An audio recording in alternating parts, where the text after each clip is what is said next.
Something is shifting. Deep within the ancient stones of the Vatican, a quiet storm is turning into a historic earthquake. And at the center of it all stands one man, Pope Leo XIV. Until recently, many saw him as a gentle and contemplative soul, chosen to guide the Church with humility and tradition. But now the world is asking, has this humble shepherd just rewritten the future of the Catholic Church? When Pope Leo XIV stepped onto the balcony for his first blessing, few knew what kind of leader he would become. His soft tone, prayerful presence, and pastoral background gave little hint of what was to come. Yet, behind that gentle gaze was a mind burning with questions and a heart wrestling with the suffering of the faithful. The world saw a pope. The Church received a reformer cloaked in simplicity. Everything changed when he made an announcement that sent shockwaves through every cathedral and convent across the globe. Without warning, Pope Leo XIV declared the cancellation of a historic Vatican ruling, one that had stood unchallenged. For decades, maybe even centuries, the news was immediate. Headlines screamed, bishops gasped, millions of Catholics held their breath. Why would he do it? What drove him to tear down a decree that had long defined a core area of church discipline? And what could it mean for the future of the Catholic Church?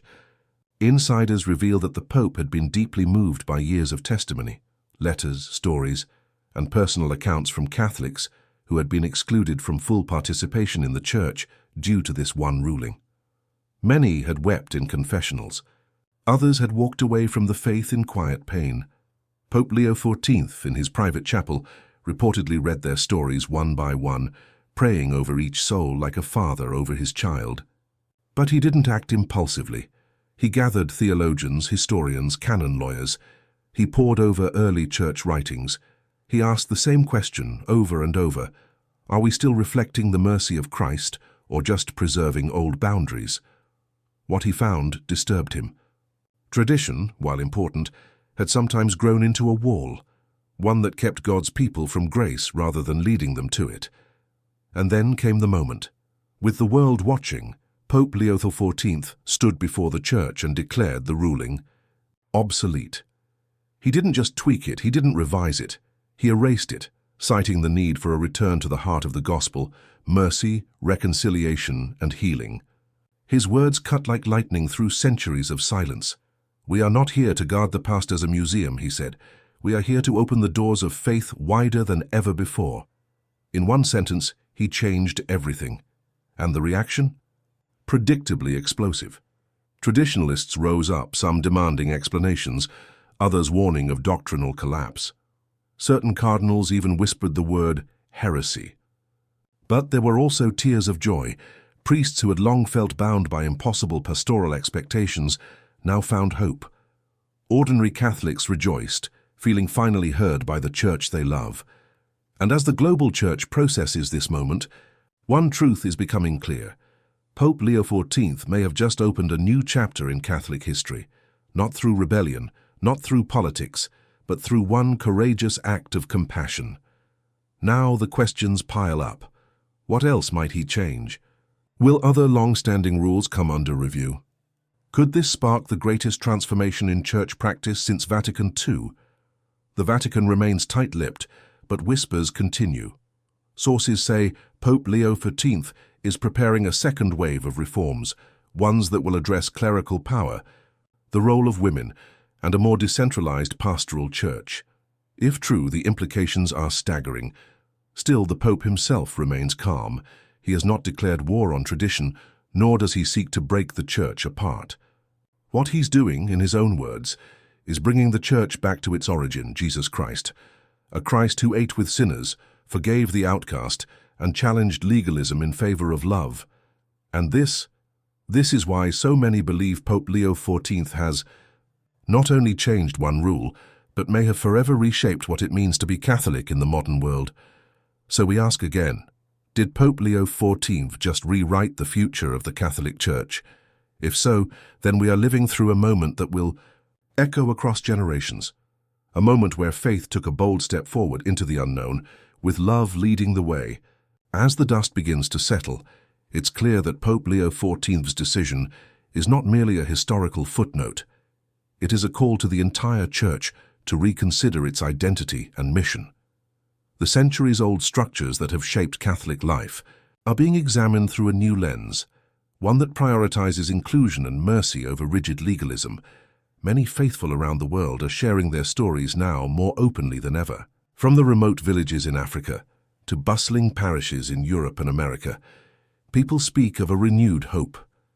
Hope that the Church can be a place where wounds are healed, where judgment gives way to understanding, and where the message of Christ is lived authentically. Yet this moment also raises difficult questions. How will bishops respond? Will they embrace this spirit of renewal or resist it? Will seminaries prepare future priests for this new pastoral reality? And perhaps most importantly, how will the laity, those who carry the Church in their daily lives, receive this transformation? There is no denying the tension. Some fear that without the old boundaries, confusion will reign. Others worry that the Church's unity will fracture under the weight of competing interpretations. But Pope Leo XIV's message has always been one of cautious optimism.